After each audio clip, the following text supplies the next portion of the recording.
Hey, what is up, everyone? Welcome to the Arrowhead Addict podcast. I am Sterling Holmes. No, that's not Matt Connor's luscious locks. No, that's not Matt Verderam with his New York isms. That is Patrick Allen. Patrick, first time you and I have done a show together, just us two. I'm not going to lie, I'm pretty stoked. How are you doing?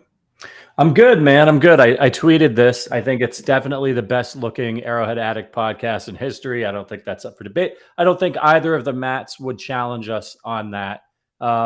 We miss them. We wish they were here, but they're not. And it's a treat for everyone out there who is visually watching this podcast. You know what's really funny, really quickly, because it made me think of eye candy. And every time I think of eye candy, I think of Travis Kelce. And it's not because I'm into Travis Kelce, although I'm into watching Travis Kelce. Have you ever heard the announcers when they talk about football players? And if you take it out of context, how funny it is? It's like, well, Holmes and Kelce hooking up in the end zone. Like, pause, man. Wait a second. Look at Kelce. Isn't that some eye candy? I really like this kid. He's a stud. I really liked him. I really liked him coming out. There's a lot of really ridiculous. I like that. We should do like a video mashup of contextless sports analogies or contextless sports isms from announcers. It could be really awkward really quickly. So I want to hit on everyone's questions in the Arrowhead Addict Discord. Become a member. If you become a member, we hang out. It's fun. You'll get your questions typically answered. And the majority of this show is going to be answering the questions that were posed to us in that Discord. I think it's a fun way. We wouldn't be able to do this without you guys. So answering your questions is the least that we can do. But before I want to talk about Anthony Hitchens. Anthony Hitchens was released today, saving the Chiefs $8.4 million against the cap. This was not a surprise, but I want to give Anthony Hitchens his due. I've had a chance to speak with Anthony Hitchens. He is an amazing human being, such an incredibly nice guy. I am rooting for him. I know he had that Instagram post, whatever it was, with Tyrann Mathieu calling the fans toxic, and it was a whole ordeal. Yeah. But that one incident shouldn't sully his entire tenure in Kansas City. It was a 5-year, $45 million contract. He got through 4 years of it. When you look back, he might not have been the guy everyone wanted him to be. It's tough to follow in Derek Johnson's footsteps, but he was typically the best linebacker in what was such a horrible position group. I sometimes feel he got placed a lot of blame when he truly should not have. Yeah, it was kind of unfair. I think now look, I don't mean this is to denigrate him at all. He got overpaid for what it was a big contract for the Chiefs to hand out for that position. And I think he didn't live up to what people thought he was going to produce when he got that big contract. But I think if you take the contract away, you had this steady. Anthony Hitchens brought more to the team, from a leadership perspective on that defense, in the middle of that defense. Solid, steady, reliable. Was he out there making a ton of flashy plays? No, but he was in there doing a lot of the dirty work. And, he's not that different from a player like Nick Bolton. Nick Bolton's just maybe, a little bit younger, a little bit more athletic. But I think that, Anthony Hitchens did a lot for the Chiefs. They won a Super Bowl with him on the roster and on that defense. And the Chiefs should be lucky to have him. And now the team's in a different place, and they've drafted replacements at middle linebacker. They're looking really good there. And now it's time for him to move on. It's time for the Chiefs to move on from his contract. And this is, there's going to be a team out there that needs a solid, steady veteran presence. He's going to get a job, and we'll all be happy for him and wish him well. But I think from the Chiefs' point of view, hey, look, this is kind of exciting if you're a Chiefs fan. Not that Anthony Hitchens lost his job today. We're not saying that. But this is the start of what is probably going to be kind of an exciting offseason for the Kansas City Chiefs defense. Brett Veach is starting the process right now. He's moving, he's shaking, and he's saying this defense needs to be a little bit better. We're cutting some cap. We're going to make some changes to this roster because it's reloading time for the whole roster. How can we get better? How can we get back over this hump and win another Super Bowl? Yeah, and I think it can't be understated how impactful he was for the younger guys, especially Nick Bolton. I personally believe Nick Bolton's going to take over that, give him the green dot. He's putting guys in place. Nick Bolton is going to be one of the leaders on defense, and learning from Anthony Hitchens to me is so impactful. A little bit like Alex Smith passing the torch, helping to teach Patrick Mahomes. Matt Verderam joining us. You just couldn't crashing our show. the podcast. Sure, fine. And now the best looking podcast in the history of Arrowhead Addict is back to normal. It's ruined. It was only good looking because Sterling was half of the show, which greatly increased the good lookingness of the show. You guys are way too nice to me. Well, listen, I'm not.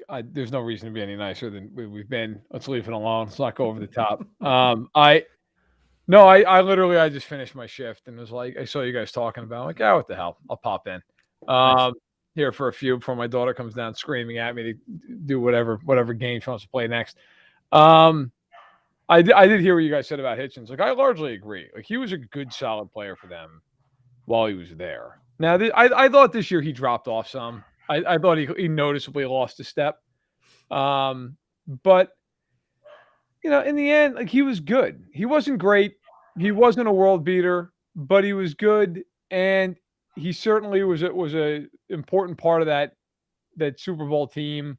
Really, one of the leaders of that defense. But they had to cut him. They saved $8.4 million. Now they have, according to Over the Cap, about $12 million in space.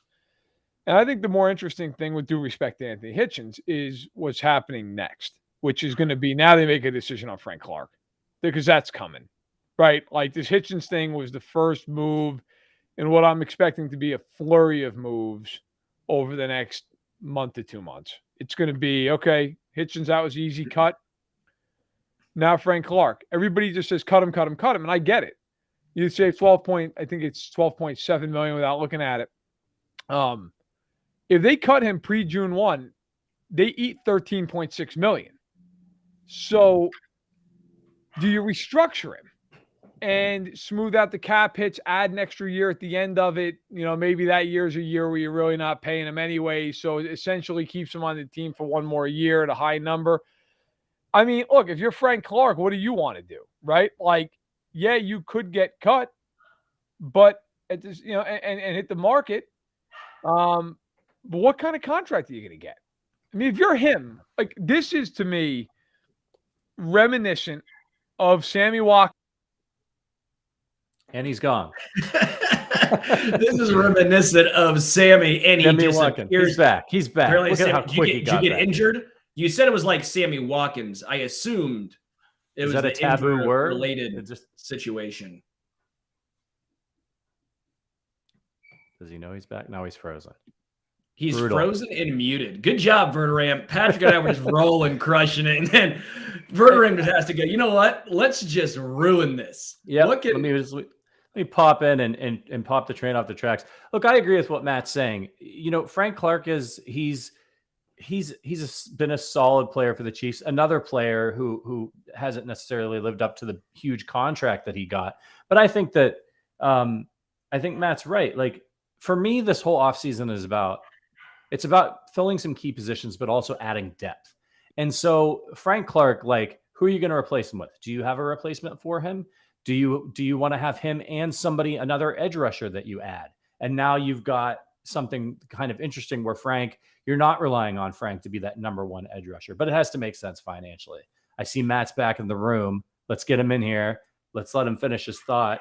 Oh, no, he's gone again. No, wait, he's back. This is hilarious. There he is. There we go. This is the fun of technology in today's day and age. I have a Mac. It's probably, 6 years old, but it works great. Unless it unplugs for 20 seconds, and then it just dies. And so apparently the power cord came out, and that was it. It was at 98% battery, just gone. It's awesome. Awesome. Yeah.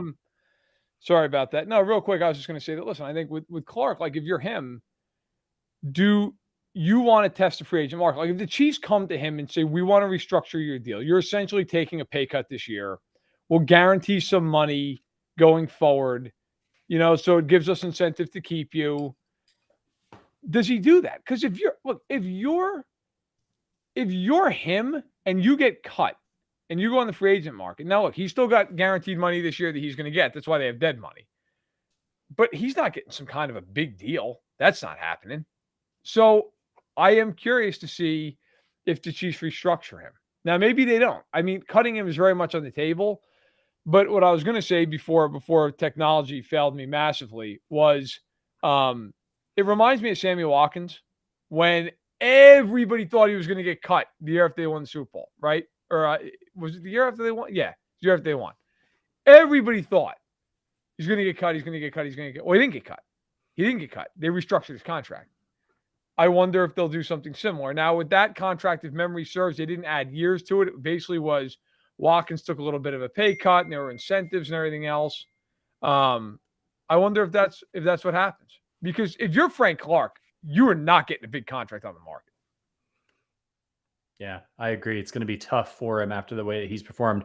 And then, of course, there's the off-field Uzi issues and such that are going to make teams gun shy about giving him a big contract. Dude. Dude. I'm doing it for Matt Connor, man. I'm doing it for Matt Connor.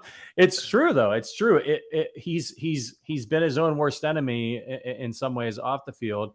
Production hasn't been there to his contract on the field.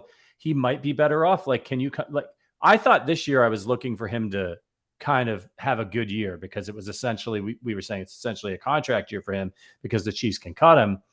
And it just didn't really pan out. So, you could look at a situation where Veach is like, you know what? I think it's just, I want to shake things up. He's targeted the offensive line, and it could come down to who he can get. And if he can get the people he wants to get, maybe he cuts Frank after June 1st. If he can't, maybe he tries to bring him back. I say we touch on this because we actually had a Discord question regarding this on who we want to look at on the defensive side of the ball. And I have a wild card.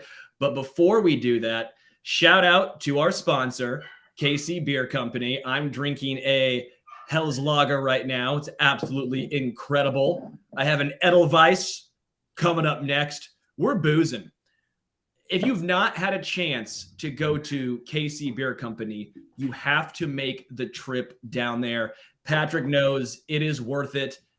Every sip is glorious. If you can get a tour from Steve, he shows you the 4 ingredients. That's it. 4 ingredients to make it. Yep. They've won German beer competitions as an American company.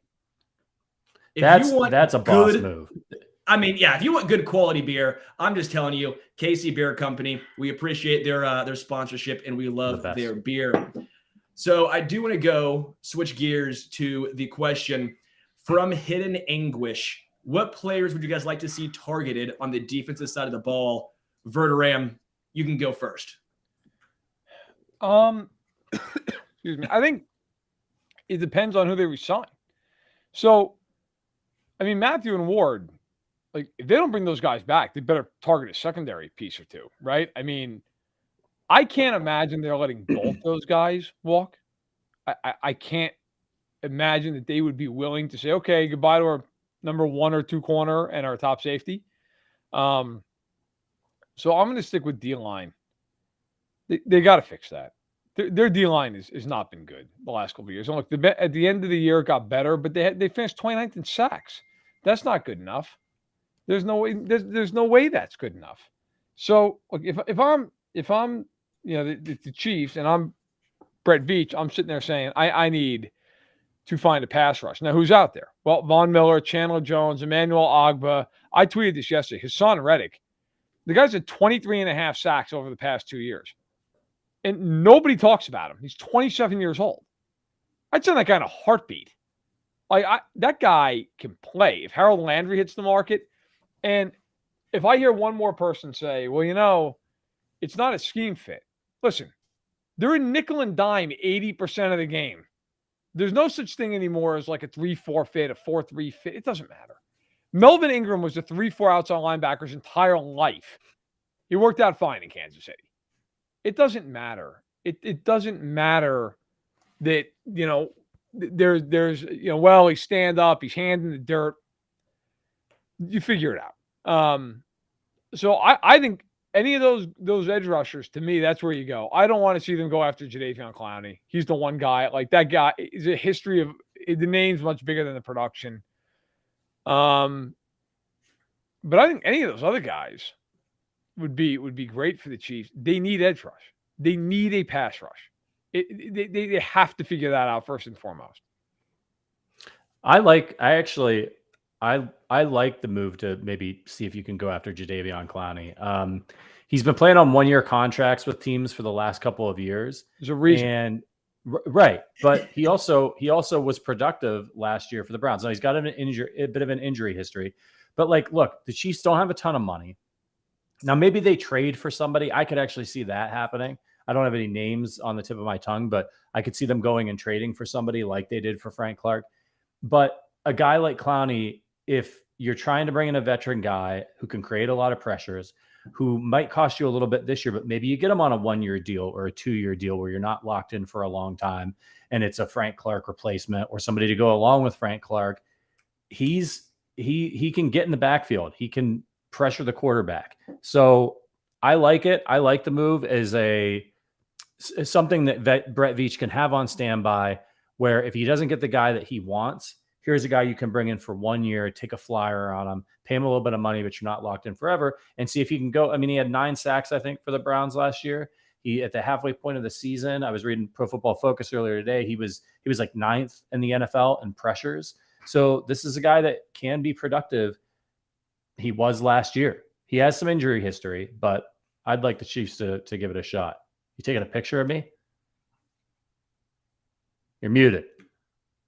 Taking a picture of a tax form, sending to my wife right now.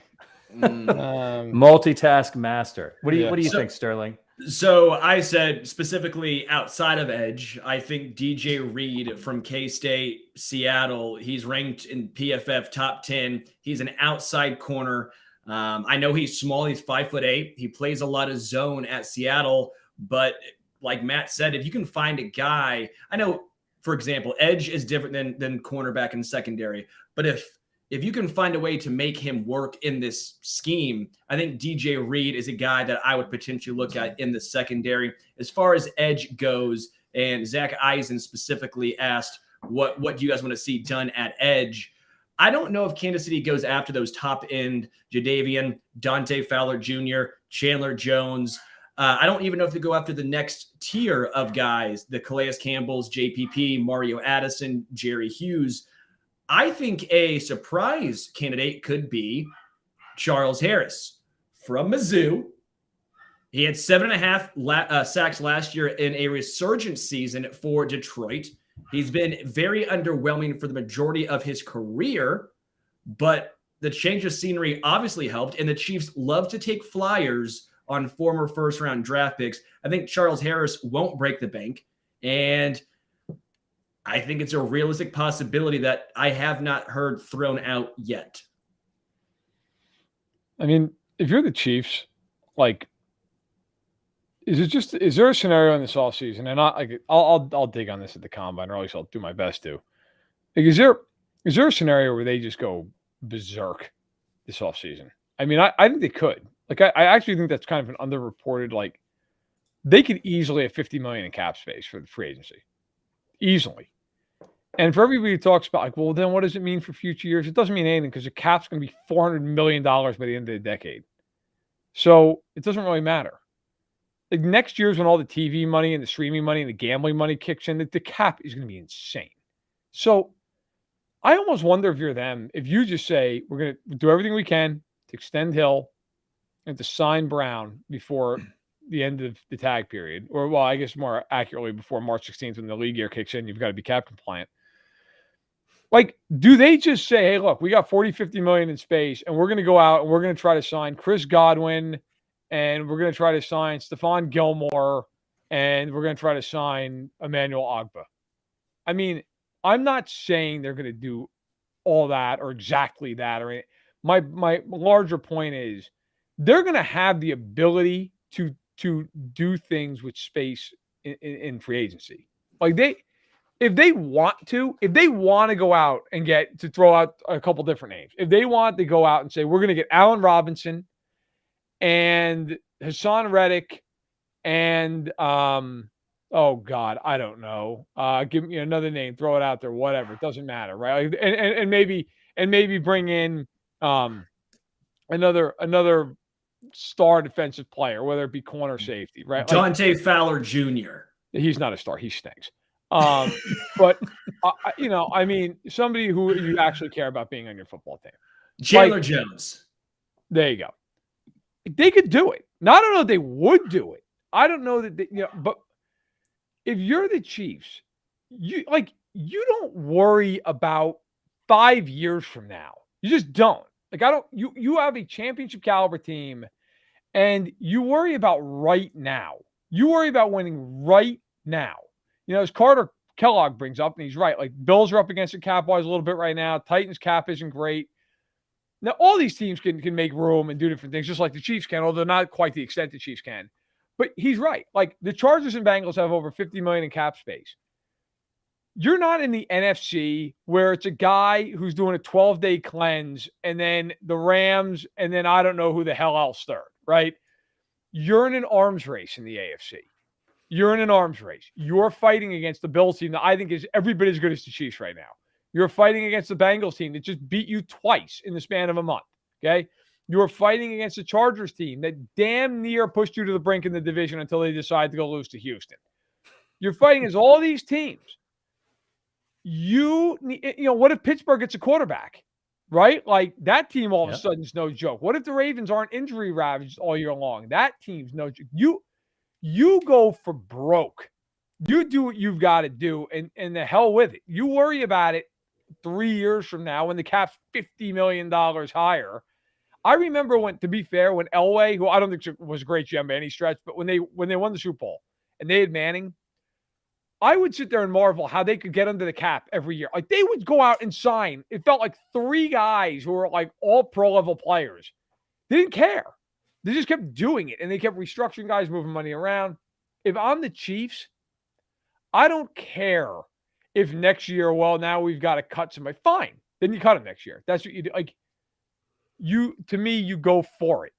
And it's a pretty good free agency class. They can have money should they want to. They have all their picks. They have 4 picks in the first 3 rounds. Like if I'm Kansas City, I'm being really aggressive this offseason. I'm not sitting around and waiting and hoping that good enough's good enough. Do you think the Rams are complaining right now? I don't think so. I always like to say this. Picks are great, and it gives you the opportunity to throw darts, and the more darts you have, the better chance you have of landing someone. I understand that, and young, controllable talent is where it's at. But you play for wins, not hypothetical wins. You don't play for the future. You play for now. The Rams are not complaining. The same reason why the Chiefs weren't complaining when they brought Melvin Ingram here. Was anyone complaining about that 6th-round draft pick now? No, of course not. It's currency. It's currency to buy players. That's what it is, right? Cheap and young is great, especially when you have a lot of stars. But some point down the line, Travis Kelce's going to come off the books. You need to find new stars. You can cycle people in on 2-year contracts. I think Brett Veach has done a great job, and I like that you brought up Emmanuel Ogbah, Matt, because he's really been tremendous during his time in Miami. He's had back-to-back seasons with 9 sacks. Last year, he had 12 passes defended. 12. That's insane. Right. I would love to see him back in red and gold. By the way, because I know the popular refrain from draft Twitter is, but you just drafted Trey Smith in the 6th round. You can't possibly say that a 6th-round pick doesn't matter. Here's the full list of guys they've drafted since 2009 in the 6th round. Quentin Lawrence, nobody in 2010, Jarrell Poe, Cyrus Gray, Eric Kush, Braden Wilson, Zach Fulton, Laurent Duvernay-Tardif, which actually those are 2 great 6th-round picks. Rakeem Nunez-Roches, DJ White. I defy anybody to tell me what position he played. Daddy Nicholas, Leon McQuay, Tremon Smith, Khalil McKenzie, Darwin Thompson, Rashad Fenton, very nice 6th-round pick, and then, of course, Trey Smith. Point is, about 90% of the time, those guys, just doesn't matter. It doesn't matter. Like, I'm you sorry. can get a 6th-round pick later. Like, you can get it 100%. back. Trade your easily. 5th-round pick and move back 10 spots and get a 6th-round pick. Like, it just, it doesn't matter. I don't want to I don't want to undersell the importance of draft because, by the way, and I tweeted this earlier. Remember a year ago, well, about a year ago, maybe about 10, 11 months ago, and everybody was killing Veach because they didn't land the receiver, and it's like, oh, what are they doing? I have fought against this narrative forever that they have not done a great job under him with player development. Like, look at the classes the guys had. Now, like the only class that was a disaster was 2018. Okay, 2018 is one of the worst classes I've ever had. Like, Derek Nottie was the only good player that came out of it. 2019 with no 1st-round pick, Hardman, Thornhill, Rashad Fenton. Okay, and even Alec Reddy's a 7th-round pick. Like, that's a great 7th-round pick. 2020. Say whatever you want about Edwards-Helaire. Okay, look, certainly if you had that pick over, you wouldn't draft him, but he's a serviceable NFL player. It's not a great pick. It's a bad pick, but it wasn't like a complete disastrous bust. It wasn't John Baldwin. Willie Gay, Lucas Niang, L'Jarius Sneed, Mike Dana. Pretty damn good. And then last year, of course, Bolton, Humphrey, and Smith. I mean, if they continue to draft anywhere near that level, they should go nuts in free agency all the time because they're going to have money. Like, that's the key to free agency is how well you draft. You know how much money they're saving with Trey Smith and Creed Humphrey and Nick Bolton over the next 4 years? I mean, look at how much they're paying Joe Thuney, right? Like, they paid him, and look, it's been great. He's been awesome. But, like, they are saving tens of millions of dollars by drafting well. You know how much a L'Jarius Sneed costs on the open market, right off a rookie deal? He's $10 to $15 million, depending on how he plays the rest of it, right? Like, so when you draft that well, it's kind of like if you go and you like work out at the gym 5 days a week, then you've earned the right to go have a cheeseburger, right? Like, Thank you. Boom, right? Like, right after this, I'm going to go to the gym, and then I'm probably going to eat like some potato chips. Well, now that's counterproductive, but at least it's I'm not balanced, Matt. It's right. balanced. Life is balanced, my friends. If you draft well, especially late in the rounds, you have then earned the right to go spend money in free agency because you don't have to spend money on these other guys. It's so important, and there's so many layers to it. And the Chiefs have drafted so well the last 3 years. Yeah, that's the fruit of their labor. If they want to go out and spend $70 million on Chris Godwin, they can do it. They can 100% do it. If J.C. Jackson wasn't going to get tagged by some miracle in New England, and they wanted to go out and give him 5 years and $80 million, they could do it. They could do it. Because and I would say that they should. Particularly, I think it depends on the position, right? Like, I think we have to think about where the Chiefs are drafting as well. So when we talk about who they should target in free agency, I'm thinking about like, well, who can make, because this is a Super Bowl team. So yeah, we want to plan for the future and all that stuff. They could win the Super Bowl next year. So get me players that can help right now. And I thought that's why Nick Bolton was a good pick. But I think it can be harder when you're picking 30th to get a receiver at that spot that's going to come in and make a really big impact, or even get an edge rusher that's going to be a stud for you. And so for those positions, I'd like to see the Chiefs go with more veterans or make trades or free agency, and then go with some of those other positions where somebody can kind of come in and make an impact a little bit earlier. I just think it's hard for a receiver unless, like, there's not very many Jamar Chases running around out there, especially 30th in the draft. So I'd like some more experience to be coming in so those positions can make an impact this year. We have another question from the AA Discord I wanted to get to. If Tyrann Mathieu doesn't re-sign, will the Chiefs need to target another safety in free agency? I have an interesting theory here, but I'll throw it to you first, Verderam. What are your thoughts? I actually just talked about this on the radio like an hour ago, and I think, look, it's like if you don't sign him, and I could see a lot of reasons why they maybe wouldn't, but at the same point, if you're not going to bring him back, you need to replace him. All right, well, the safety class isn't great in the draft, and are you replacing Tyrann Mathieu with some guy you draft in the 3rd round? Because that's a big ask, right? Especially when you're talking about the communication level that he brings.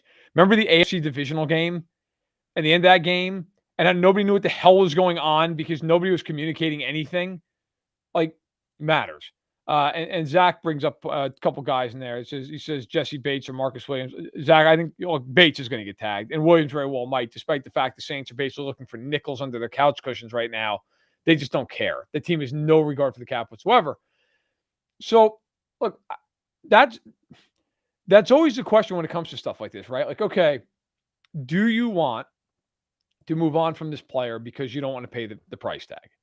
I have not yet done a ton of digging on this because I'm still literally digging out from the Super Bowl and writing a feature and whatnot. But I will surmise a guess. He's going to want somewhere around 4 and 65. It's based off of other contracts in the league, based off his contract, what he's done, who he is. It's not an unreasonable ask. And I think there's a very good chance if he hits free agency, he gets it. The question, though, is are the Chiefs willing to go that length? My complete 2 cents, just uninformed 2 cents in this would be, I don't know that the Chiefs are going to want to guarantee a third year. And so you have the sticking point of like, do you partially guarantee a third year? Do you have some incentives in there? Can you structure it in a way that everybody's happy?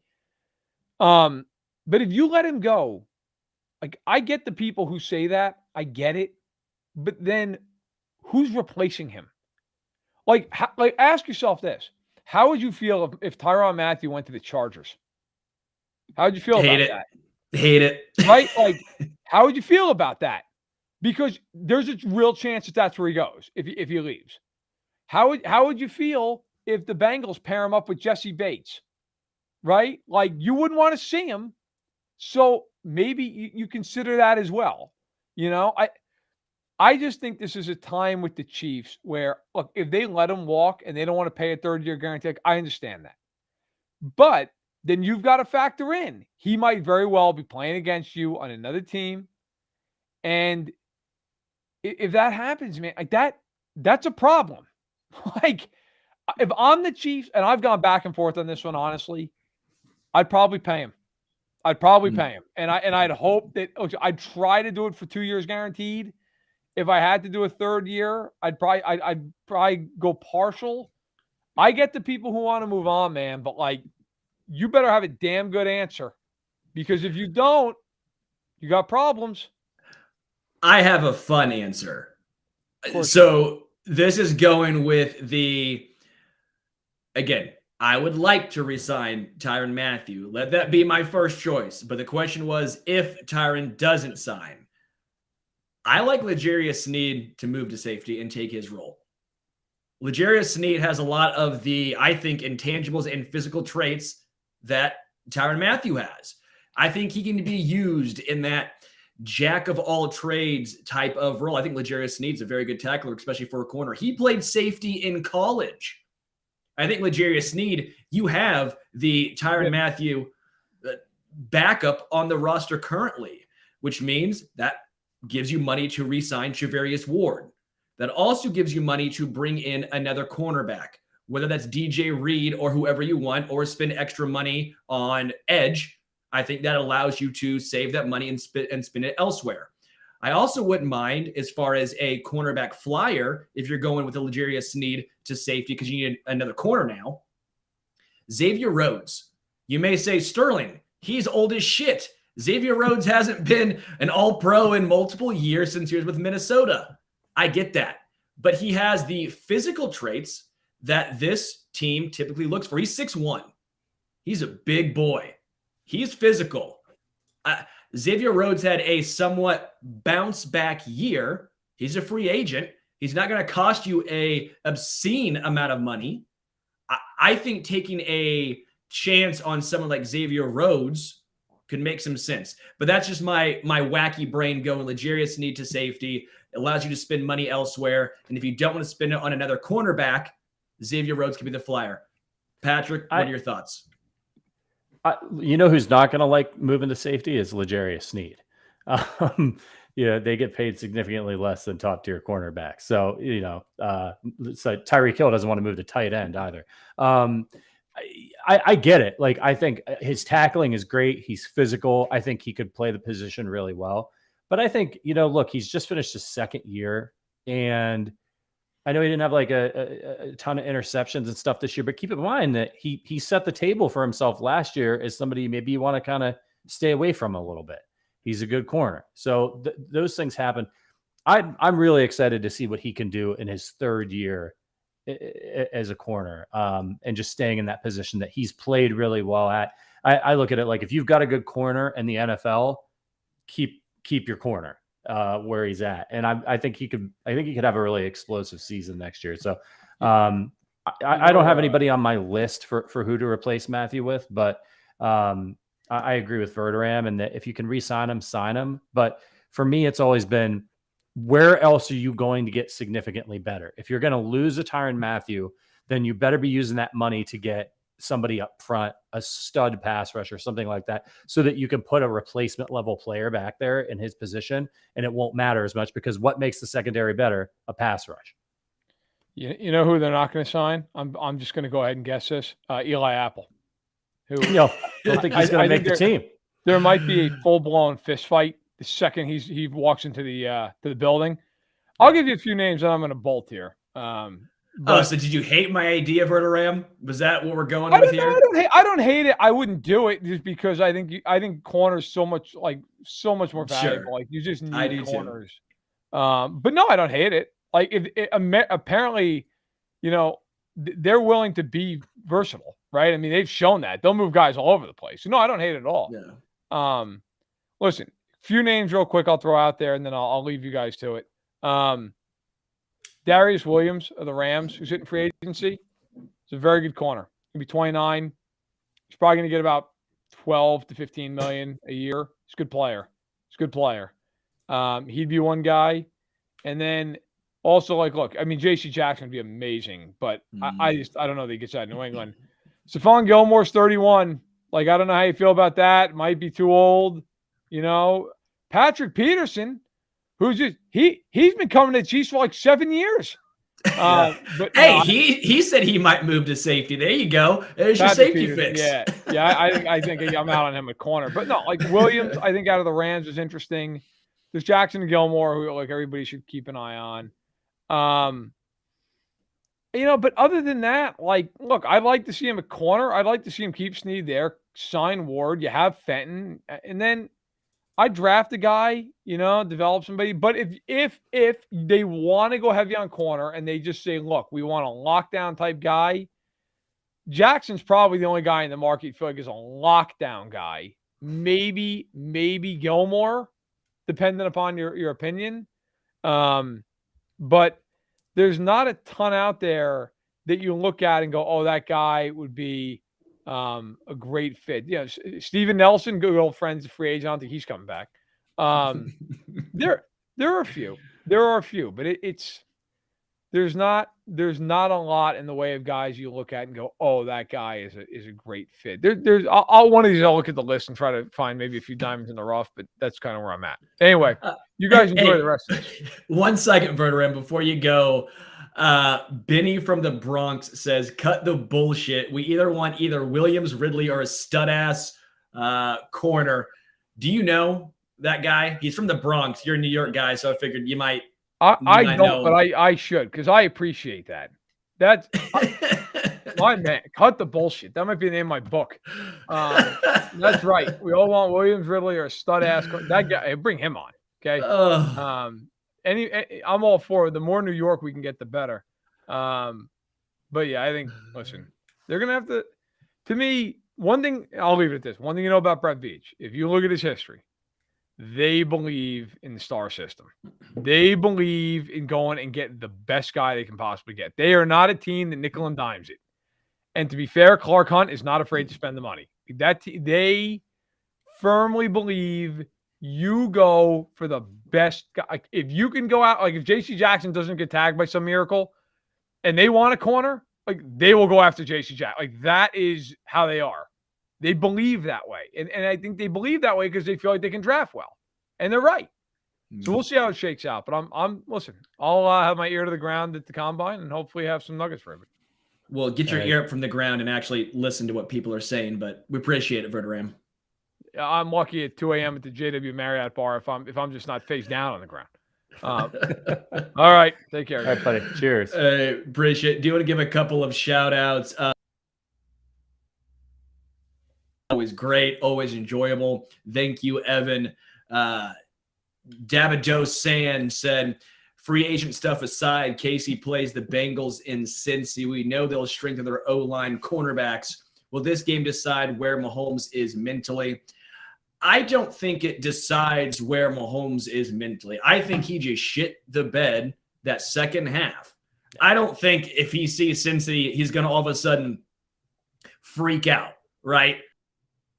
Yeah, this isn't a guy who's like who scares easy. He's been in the tightest of tight spots already a million times in his career, and almost always he's come through. And if this guy didn't, this guy moved the team down into field goal range in 13 seconds. The week before, he had a bad half in Cincinnati. It was bound to happen. Nobody's perfect. You've seen game earlier this year, like Joe Burrow. I watched Joe Burrow throw like 3 interceptions in a row. Like, it just, things happen to guys. The other guys are trying to. I'm not worried about Cincinnati, other than the fact that they're a good team. They beat the Chiefs twice, but I don't think like the Chiefs are going to be in a situation where they don't think they can beat somebody ever under Patrick Mahomes. Yeah, Mahomes, he's fine. In the words of Nitty Nick, whatever on the chat right here, Mahomes is fine. I'm 100% with you. We do have another question. Do you see the Chiefs bringing back Byron Pringle? I say yeah. I think Byron Pringle is going to be a Kansas City Chief for a long time. I think he's going to start taking over and filling the Demarcus Robinson role. Maybe not Robinson this year, but in the past where he's that third, fourth receiver. You count on him. He's not going to make, typically at least, a whole bunch of plays. You're not someone that you need to force feed the ball, but someone that you trust. I think he's someone that does the little things, blocking, running the correct routes, being in the right spot at the right time. Not running backwards.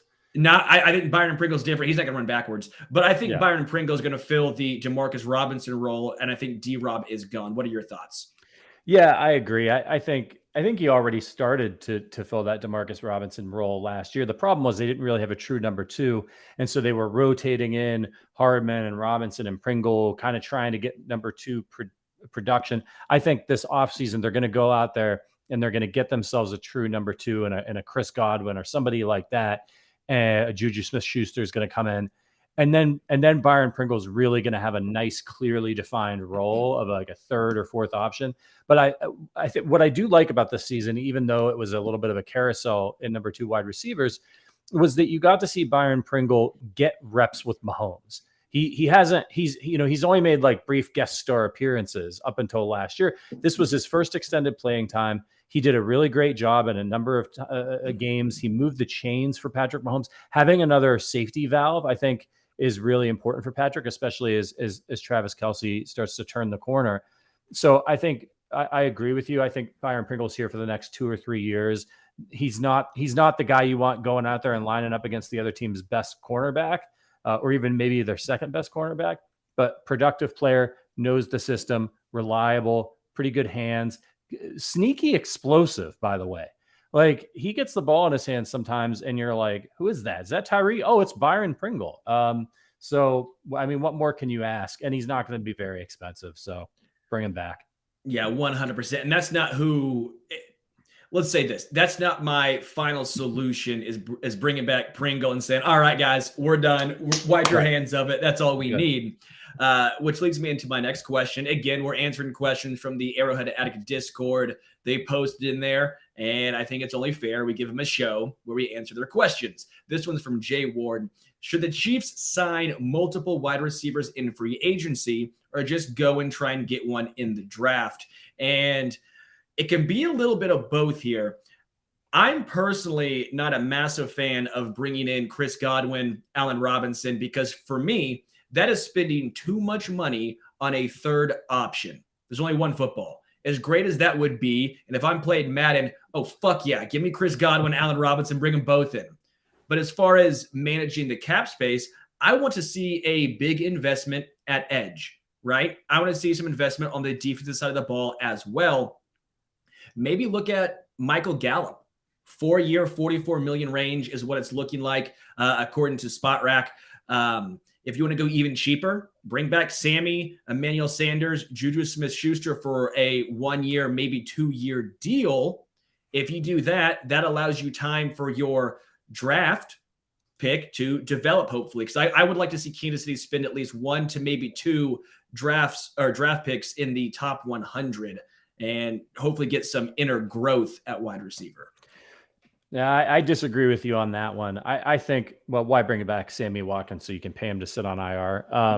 But like, I am all for loading the hell up on wide receivers. And I'll tell you why. Yes, I agree. The Chiefs need an edge rusher and they need to find one and they can draft. But like, this is a team that's going to win because of its offense. It's never going to be a defensive team while Patrick Mahomes is here. The strength will always be the offense. Travis Kelce's not getting any younger. He's still playing great. I think he's got 2 to 4 more years in him, but maybe only like 2 to 3 years of like top tier Travis Kelce talent. But as you start to get older, slow down a little bit, injury risk increases. He takes a beating. He's caught a lot of balls for the Chiefs over the years. He gets hit a lot. He's going over the middle. So I want to make sure that the Chiefs don't end up in a situation where Tyreek Hill pulls a hamstring, Travis Kelce blows out his ACL, and you're looking at the offense and you're like, oh God, there's nobody. It's Byron Pringle is our number 1 receiver all of a sudden. So, and that won't be playing to the team's strengths. Get me Chris Godwin, get me Allen Robinson too, bring in Juju. I'm serious. What money? Injuries are going to happen. Do you want to have a defense? Do you want to? There's what? How many guys? If you could score 60 points a game. These guys are going to get hurt. I'm not saying this isn't Madden, Patrick. This is not Madden. Dude, guys get hurt. They get hurt all the time. Look at the Tampa Bay Buccaneers. Look at what happened to their offense this year. They still had depth. They still had a chance, even though they were losing key players. They had Gronk. They had Godwin. They had Mike Evans. They had Antonio Brown. Like, that depth helped them throughout the course of the season and it helped them weather some injuries. They eventually ran out of gas, but you don't want to end up in a situation like Tom Brady did in New England, where he didn't have any receivers and you're like, oh, we're just going to win at the end of his career. You don't want that to happen to Mahomes. You don't want it to happen like Aaron Rodgers. He's got Devontae Adams and then who? Valdez Scantling. Like, sure, but load up. You can say that about any team if they sustain multiple injuries in their pass corps. This is gonna happen. The Buccaneers had just horrendous luck with Godwin, with Gronkowski, with Antonio Brown going off the deep end. Like, I just don't see the absolute need of spending an incredible amount of capital on a third option instead of trying to bolster edge, which they desperately need. For me, it's like, if they get a great third option, that's a plus. But you need an edge rusher, right? Yeah. If I'm playing Madden, for sure, give me Allen Robinson or give me Devontae Adams. I understand all of that, but you have only a certain amount of money and capital to work with. And realistically, one incredible edge rusher impacts the defense more as a whole than the third option on offense. I just think the way that teams, especially the way the teams played the Chiefs this year, they need more dangerous weapons to put teams in a bind. And Sure. They're trying to take away Hill and Kelce. And I'm really scared of injuries, and I'm scared of that bad luck bug hitting the Chiefs, because they've, in general, particularly offensively, they've been pretty fortunate when it comes to injuries since Mahomes has been on the team. And I don't like, if they were to lose Hill or Kelce for the entire year, as the offense is right now, I don't think they have enough firepower to go to the Super Bowl. So what you're saying is, to me, is one injury to two guys. Any team. Well, sure. If you take the top 2 receiving threats away from any team, and you're going to have the exact same argument. Right. I'm just saying, if you lost one of them, like, I think if you lose Travis Kelce in the first game of the season next year, I don't think the Chiefs have enough offensive firepower to get to the Super Bowl. That's why I want depth, because the strength of my team is my quarterback and is my offense. So, go out and get me a Chris Godwin. Now I've got 2 stud wide receivers. I've got a Hall of Fame tight end. And then maybe if I can get him on a pretty good deal, bring me in a Juju Smith-Schuster. Right. And then you still got money. You still got money to go out and get an edge rusher. I think they can create like $50 million in cap space. Like, they can sign Chris Godwin, Juju Smith-Schuster, and get an edge rusher if they want to do that. you also have to figure out, is that Tyrann Mathieu coming back? Is Shavarius Ward coming back? What about the rest of the secondary? You lost Anthony Hitchens. Do you want Ben Neiman to be your third? Bring back Ward. No, but what about your third linebacker? You're going to have someone take snaps. I'm just saying there's too many pieces to spend all your money on a third option. You don't give a quarterback $500 million to then say, we need the best third option in the NFL.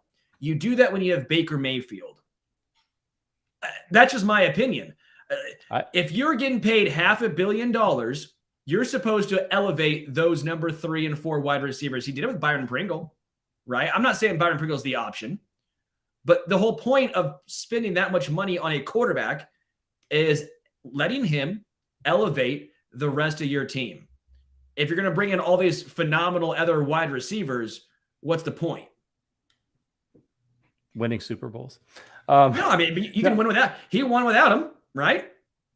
Yeah, he did. He did win one without him, but there's so much offensive firepower in the AFC right now that I just, like I said, I worry about an injury happening to one of those guys, and then I just don't think the Chiefs have enough. Even if they had Aaron Donald on the defense, I don't think that they have enough. Defenses are such a disadvantage, and that's the other thing in this game. The game is tilted in favor of the offenses. So you have to take that into consideration, and where you're spending your resources. I'm not saying go crazy, but I would like to see them load up if they can at the wide receiver position to give that cushion for Mahomes. Sure. And I'm fine with taking a look at maybe even a Juju Smith-Schuster, depending on the contract, a Michael Gallup. I think an interesting one could be even an AJ Green. I just don't think a Devontae Adams, the top end guys make the most sense. I think an AJ Green, for example, could be a good flyer. He was signed a 1-year, $6 million contract this year with Arizona. He was okay. Obviously not what he was with the Bengals, but AJ Green is your red zone threat. He's the complete opposite of Tyreek Hill, right? AJ Green, he's older now. He's not going to have that breakaway speed, but he can go up and get the ball. I think AJ Green on a going to be cheap 1-year deal would allow your draft picks, who again, I'm all in on drafting wide receivers early this upcoming NFL draft, would allow them to develop. I think AJ Green could be a really good piece. Yeah, he really helped out the Cardinals in stretches this year with a younger quarterback as well, having that steady veteran presence. I'm all for bringing, and I mentioned the Buccaneers and the model that they used, which I liked, is, look, Evans and Godwin, those were their pillars on the offense, right? And then they went out there and they got Gronk, he's still really good, but old, injury history, right? That was a flyer. Antonio Brown, kind of wacky. You don't know what you're getting. He's a wild card. That was a flyer. When it all worked for them, when it all worked together, and it did when they played the Chiefs in the Super Bowl, right? Like that was why you take a flyer on a guy like Gronk. He was eating the Chiefs alive over the middle in that game. And that's all you really need from him. So I think if you've got enough depth there, I love going and getting a guy like AJ Green. And I don't think Juju should be very expensive. He hasn't had a good season in a long time. He was injured all of last year. He is younger, so his price is naturally going to be higher probably than an AJ Green type. But I think that they could probably snag him for a bit of a discount. And they're rumored to plays. And I think he was kind of interested in KC last year. So it'll be interesting to see what happens with him and how he plays once he's no longer tied to the corpse of Ben Roethlisberger. So I have a little pushback with Juju. The Chiefs apparently offered more money than the Steelers last year. He thought he'd get more targets with the Steelers. Didn't happen. Got hurt. Deontay Johnson exploded. Chase Claypool's very good. And then, Peter Freiermuth, their tight end, took up a lot of targets as well. Pat Freiermuth. Yeah. So I didn't say Juju was smart. That was a terrible decision he made last offseason. Poor decision, but I don't think he's going to be as cheap as people think. Because even though he was hurt, he's been very productive throughout his NFL career so far. I think he's going to get into a decent-sized contract. I think it's going to be more than a lot of Chiefs fans are wanting. And I don't see him after last year getting more money here in Kansas City, or supposedly getting offered more money here in Kansas City than the Steelers. All of a sudden, he's going to take a discount to come to Kansas City. I just don't see that happening. I've seen DJ Chark get thrown around a lot in this chat right here. Looking at what his calculated market value would be, looking around a 4-year contract for $48 million, that feels a little bit high. If my option were DJ Chark for that price or Juju, I would go with Juju Smith-Schuster. But I don't know what DJ Chark's going to get on the open market. I could definitely see that being an option if the price is right. Yeah, sometimes you get late bloomers, right? And he's had a good season in his past, but he's also been on the Jaguars. So, at 25 and 6'4", 198, he's a big-bodied wide receiver. I would love, and what's one of the reasons I'm interested in Goff, I would like the Chiefs to get a bigger-bodied wide receiver who can go up and get the ball. I think that's something that they don't have. Tyreek Hill is obviously a smaller guy. He's a speed guy. So creating different matchup problems for defenses, I think, is wise. And Chark, listen, in 2019, he had a 1,000-yard season, caught 73 balls, and then was, injured last year, only 700 yards in 2020. But the Jaguars have just been a complete disaster. So getting him in the right system, he could be one of those guys where you might feel like you're overpaying for him this offseason based on the number that you threw out. But his upside potential, a year or two later, you could have a bargain on your hands.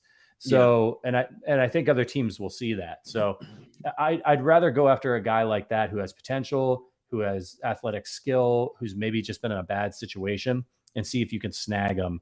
You remember Joe Hayden was drafted by the Browns, and then he goes to the Steelers and has a really great career. Or look at Emmanuel Ogbah, another person who's drafted by the Browns, got off to a poor start, went to Kansas City for a year, was okay, and now is blossoming. So it wasn't Mitchell Schwartz originally drafted by the Browns. Yeah, I know he came from the Browns. I don't know if he was drafted by the Browns. I know he came. The Browns they've had some really great offensive linemen whose careers they wasted. Alex Mack was over there. Obviously, the great Joe Thomas, Hall of Famer. So yeah, they can draft, just not quarterbacks. Yeah, sometimes players get swallowed up into the black hole of a poorly run franchise or a bad team or bad coaching, and the Chiefs should absolutely pounce on those types of situations.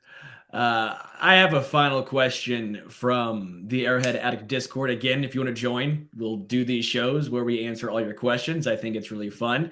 It's a nice way to stay in touch, and honestly, I enjoy it. It gives us good content. This one's from USAF Chiefs fan. He wants me and you to address, I had Josh Briscoe on the show, my radio show on Friday, and Briscoe wasn't extremely thrilled with the linebackers being picked in back-to-back drafts. Not necessarily saying that Willie Gay Jr. and Nick Bolton aren't going to be great or that they're not great linebackers. It's the position that they're in and drafted him in the second round.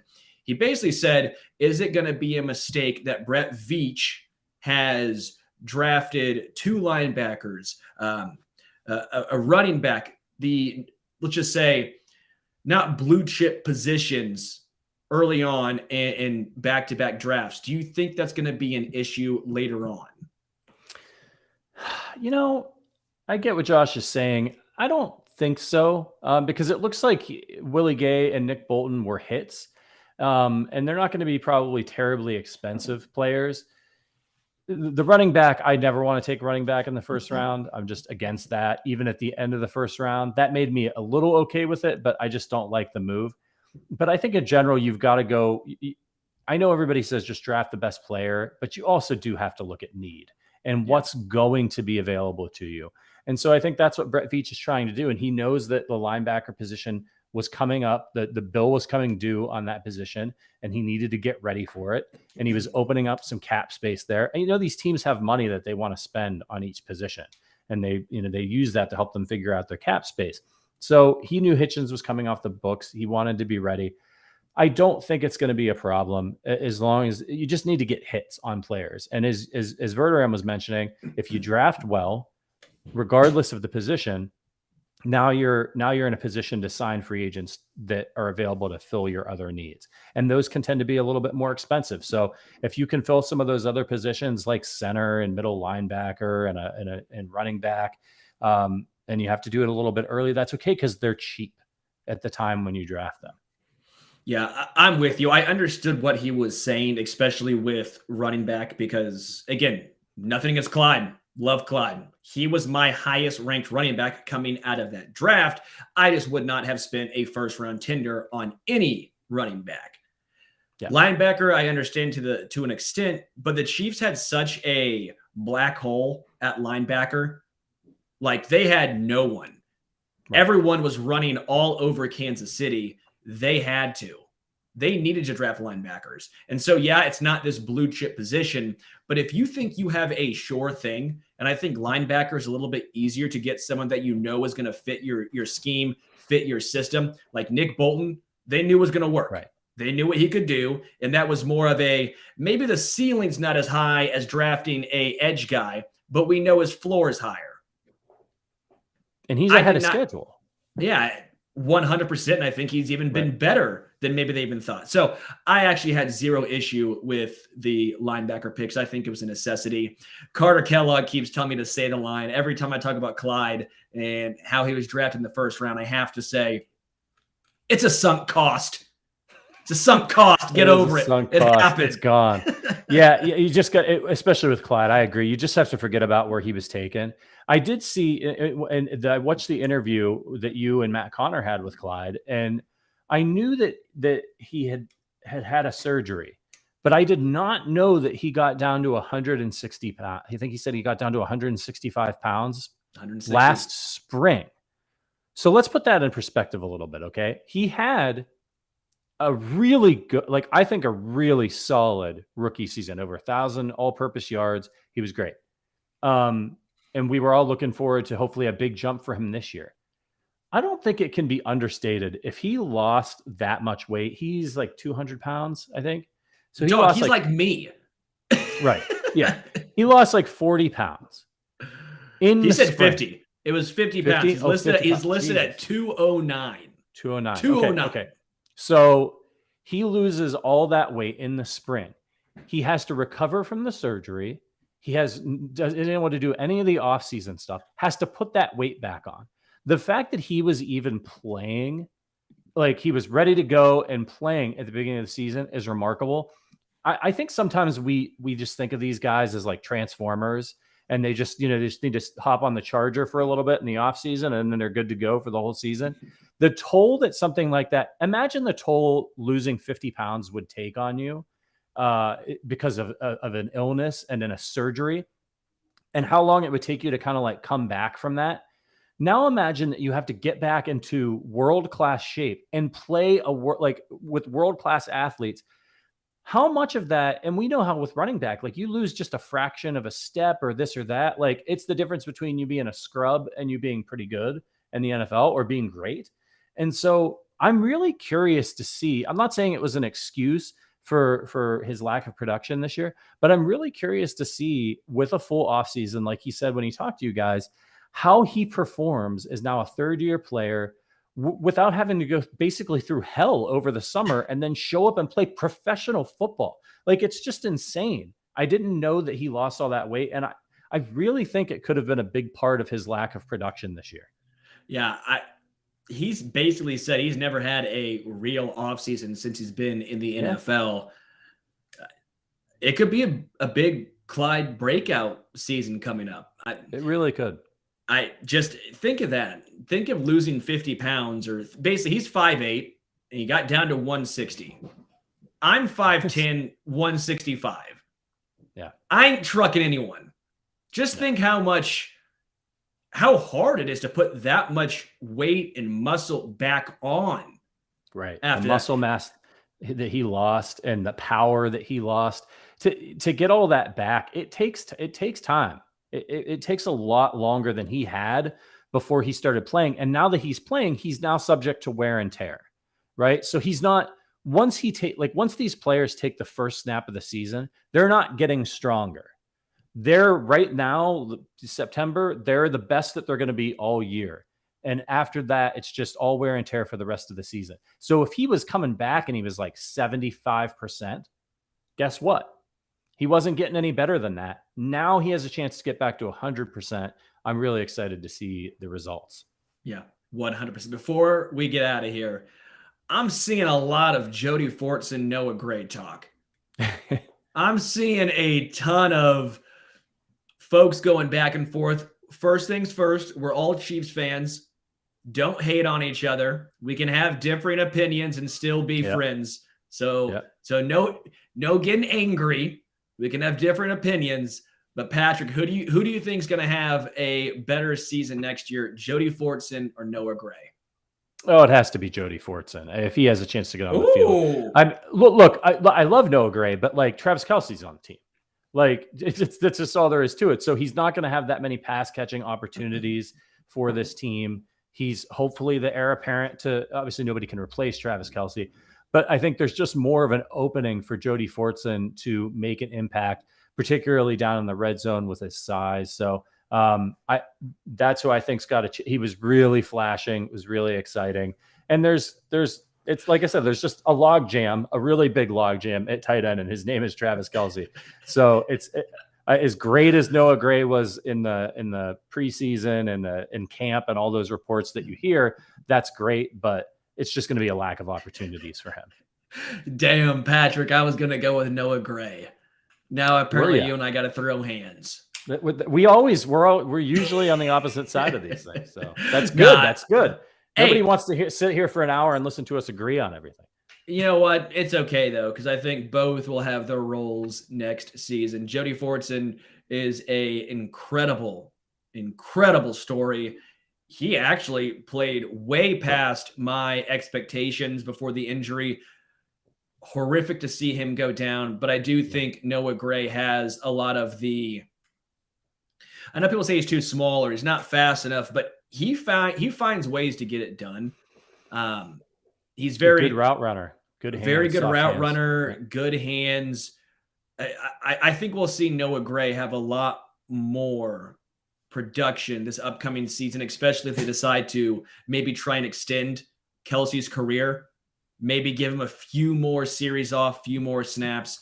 Either way, I don't care who it is. If it's Noah Gray, Jody Fortson, any way to have Travis Kelce last longer in a Chiefs uniform, I am 100% down for. Yeah, I mean, do you remember the way that the Patriots there for a little while were using Gronkowski and Aaron Hernandez? Yeah. And we haven't really seen a team kind of do that sort of like two tight end weapon thing since then that I can remember. And so if you like Gray as a pass catching tight end, you don't necessarily need to take Travis Kelce off the field. But now that he's been in the offense for a year, we all know how Andy Reid and all this veteran coaches are when it comes to playing young players. They don't love it. It's not their favorite thing to do.